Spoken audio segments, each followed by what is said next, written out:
Next news. Breaking news from the White House. President Trump just dropped a bombshell in the Oval Office, a prediction that will have drivers cheering. He says American gas prices are about to crash back down to $1.85 a gallon once the Iran conflict ends. The president tied it directly to stopping Tehran from getting nuclear weapons, promising lower prices than before and a safer world. But here's the twist. The media won't highlight tonight. While Trump talks victory, the Federal Reserve is warning relief could take months, even after the Strait of Hormuz reopens. So the question is, who do you trust on this? The President of the United States or the Federal Reserve? See, gas prices hit every American family every single week. When the President of the United States stands up and says relief is coming through strength against Iran, that's not just foreign policy talk, that's a direct promise to working people who feel the squeeze at the pump right now. And the stakes go beyond one fill-up. They reach straight into whether America stays energy dominant or gets jerked around by terrorist regimes chasing nukes. Trump's betting on a decisive action to deliver abundance and lower costs, while Democrats and their allies scramble to blame him instead of the actual threats that are closing the shipping lanes. This is the fight that will define 2026. And while the world waits on Iran's next move, millions are already turning to something that never waits for permission. And here's what your financial advisor won't tell you. By the time the news tells you to buy gold, it's too late. You're waiting. I get it. Everybody's waiting to see if the ceasefire holds, waiting to see if the Strait of Hormuz reopens, waiting to see what happens next. But gold's not waiting for you. It moves on fear, on instability, and on the unknown, and it moves faster than you can react. So while you are waiting for certainty, the rest of the world is planning for what comes next. You can protect your savings today at nextnewsgold.com. Now back to the gas price battlefield, where the real story is unfolding fast. Now, beyond the White House statements, a new front has opened up at the pump. Representative Tim Burchett, he's calling out big oil for gouging, even though America imports zero gas from Iran and actually exports oil. Meanwhile, Chevron, they just installed new signs in California telling customers the truth about who's really driving up the costs. So here's President Trump announcing U.S. gas prices will plummet to $1.85 a gallon after the Iran war ends. That'll end soon, very soon. And when it ends, your gasoline prices will go down lower than they were before. You know, I left Iowa a few months ago, and gasoline was at $1.85 a gallon. And we'll be hitting numbers like that again. Mr. President, on the Supreme Court. But we'll be hitting them in a much nicer way, by the way. We will be hitting them, and we will have a country that will not have a nuclear weapon. Yeah, Daniel? They will not have a nuclear weapon. Trump says prices will drop to $1.85 once the fight ends. And the Fed claims it could take months. Mario Naval posted the Fed is saying gas prices could take months to drop even after the Strait of Hormuz reopens. But Trump says the Iran conflict will end soon. When it ends, your gasoline prices will go down lower than they were before. So who do you believe? Right now we're negotiating, and we'll see. But either we're going to get it one way or the other. They're not going to have a nuclear weapon. You know, when people hear it, because oftentimes they won't put up the second part of the sentence having to do with, I'll say, this is more important than anything that we have to talk about. And usually they'll cut it off, the fake news. I said, because this is the nuclearization of a country that some people would say is somewhat crazy. And we cannot let Iran have a nuclear weapon. That's all it is. We can't let it. You will have a nuclear war in the Middle East, and that war will come here. That war will go to Europe. We cannot let that happen. And it won't happen. It's not going to happen. That's more important than anything else. We can't I can think of nothing that's more important than the fact that we cannot let Iran have a nuclear weapon, and we won't. So as it stands, the negotiations continue. We are negotiating, but we are going to get it done one way or the other. They're not going to have a nuclear weapon, so the Fed is pushing back on the quick drop in prices. But Representative Tim Burchett, he names big oil as the real gouger taking subsidies while ripping off drivers. Yeah, gas prices are awful. We're being gouged by the gas companies. We get zero oil from Iran, and we're actually exporting it. I know it's a commodity, but We give the oil companies billions of dollars in subsidies, and it's not right. They're ripping us off. But President Trump has orchestrated another ceasefire, and I'm confident he's the deal maker in chief. So Tim Burchett slams the oil companies for subsidies and price gouging. And now we're finding that homeless addicts are slapping anti-Trump labels on pumps across Southern California funded through Arabella Advisors. Tony Segura writes, homeless meth crack addicts are placing these labels all over Southern California gas station pumps. After 4 days of interviewing a number of these day workers, verifying daily cash to a reloadable prepaid debit card with Visa Network, my retired FBI forensic accountant followed the breadcrumbs in an effort to identify who was funding the cards, ultimately leading to Arabella Advisors Network via half a dozen LLCs. So remember those stickers that people were putting on the pumps that had Joe Biden, said, I did that? So now they're putting President Trump's picture, apparently being funded by homeless crackheads. I'm not sure if Hunter Biden is one of those individuals or not, but it'll be funny, though, because these stickers will be there when the prices come down. So the pump labels trace back to Arabella Advisors through a web of LLCs, and Chevron, though, answering with signs blaming Sacramento Democrats for California's sky-high prices.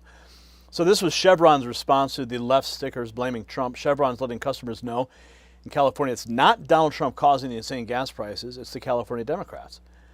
Chevron added these signs to their pumps, educating customers Sacramento policies did this. You now pay more. So let's take a look at this.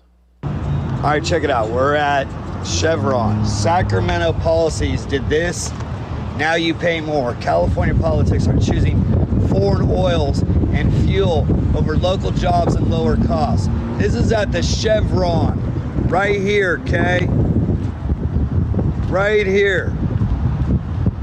So Chevron is letting people know it's not Donald Trump making our gas more expensive.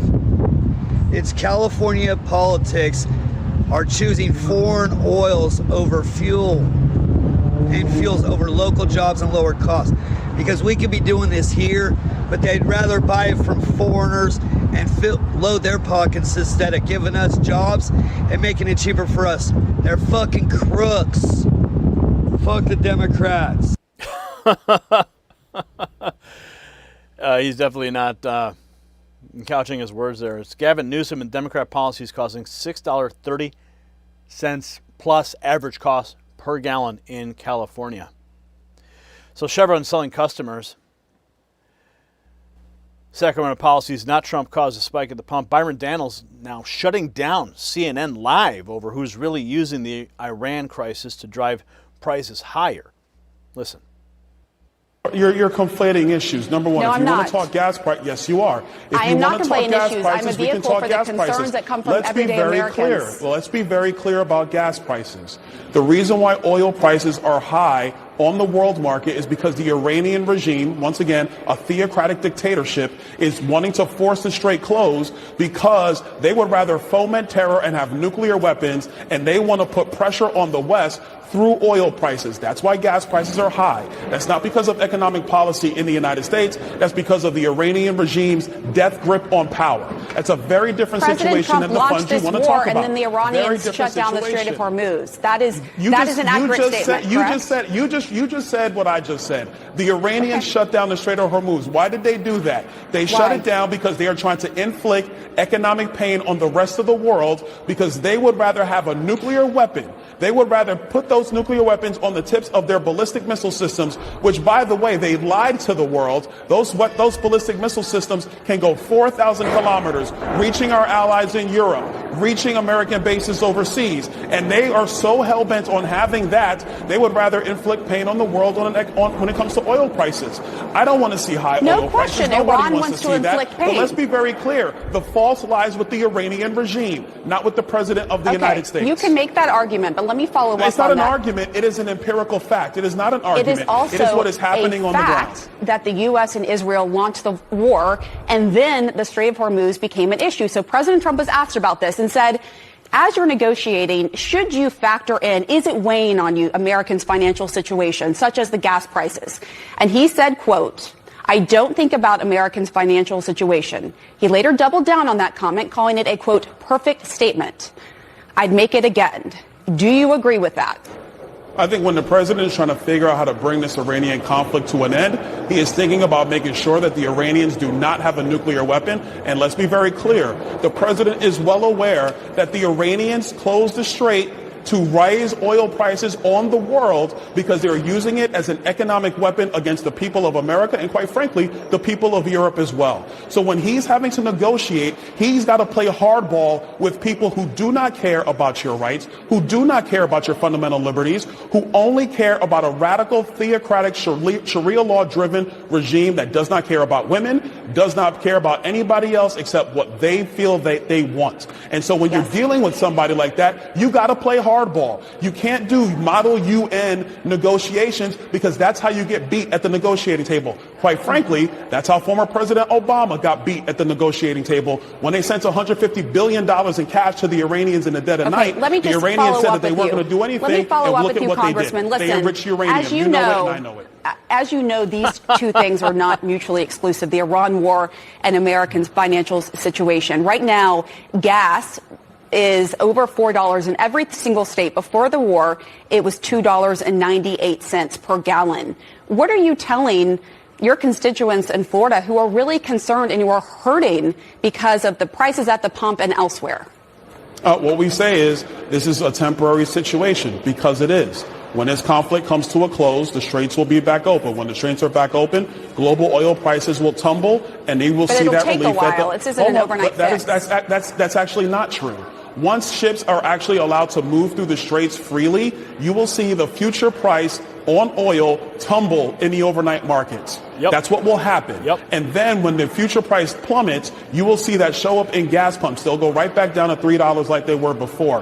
One other thing that we should add into this conversation. The reason why gas prices were plummeting in this country is because of Donald Trump's economic policies. They actually brought those gas prices down because we already remember what happened under the previous administration. Prices across the board in the United States were up radically because of terrible Democrat economic policy. So that's the actual fact basis that we need to have this conversation on. And there was I want also this the conflict to come to an end as well.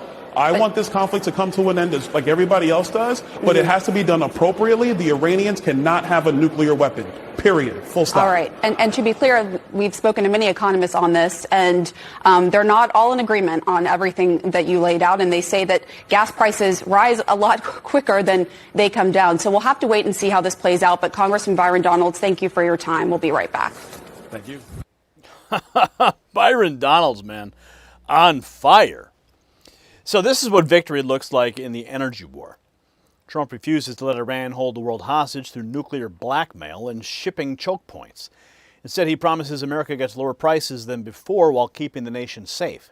The contrast couldn't be clearer. One side delivers strength and abundance. The other side pushes regulations, foreign oil, and finger-pointing at the president who actually produces results.